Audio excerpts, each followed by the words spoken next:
Penny has been overweight since childhood, and she's been fighting it her whole life. No matter what she does, the weight stubbornly refuses to stay off. Periods of strict control are inevitably followed by relapses that bring all the lost pounds back.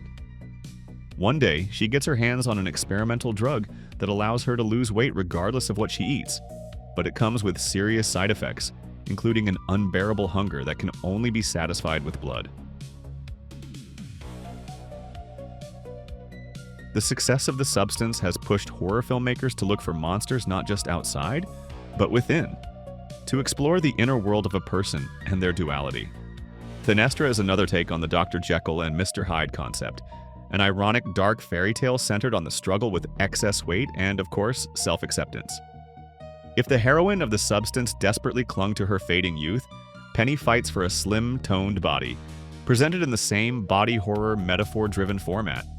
Anyone who has ever tried to lose weight will recognize the world Penny inhabits. The morning weigh-ins, the endless calorie counting, healthy food, grueling workouts on one hand, and on the other, countless temptations to relapse, a burning self-hatred and envy toward those who have never struggled with their weight.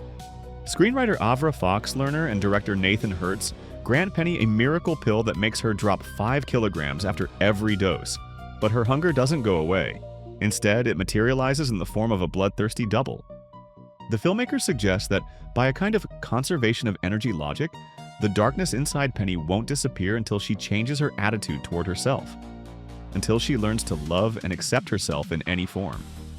In their view, trying to change your body through negativity and self-loathing is doomed. That hatred will eventually break free and destroy everything you care about. It sounds theoretically sound, but unfortunately, Fox-Lerner and Hertz don't offer any real alternative, settling instead for the broad conclusion, work on your mind, not your body. Thanks, Captain Obvious. That's exactly the kind of advice that makes overweight people resent the thin. Over the course of the film, Penny undergoes a transformation, changing from a moderately overweight young woman into a noticeably slimmer, though not exactly thin, version of herself. The filmmakers chose not to put their lead actress through extreme dieting, nor did they spend on elaborate prosthetic makeup.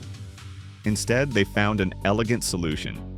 Penny is played by twin sisters Michelle and Melissa Macedo, who have a visible difference in body type. They handle the task quite well, though it's certainly not on the level of Demi Moore and Margaret Qualley in The Substance. Nathan Hertz is making his feature directing debut, and he clearly tries hard. There's playful use of color, lighting, perspective, even aspect ratio, along with quirky camera angles and fantasy sequences in which Penny either filters events through the lens of Hansel and Gretel or imagines herself trapped in a prison made of her favorite donuts. Still, the film's modest budget is evident, and it's hard to say Hertz brings anything fundamentally new or displays a truly distinctive voice. This is very much a variation on a theme, one of those inevitable films that follow in the wake of a hit. To stick with Thinestra's own metaphor, it's a movie made of fast carbs, satisfying in the moment, but ultimately turning into useless fat.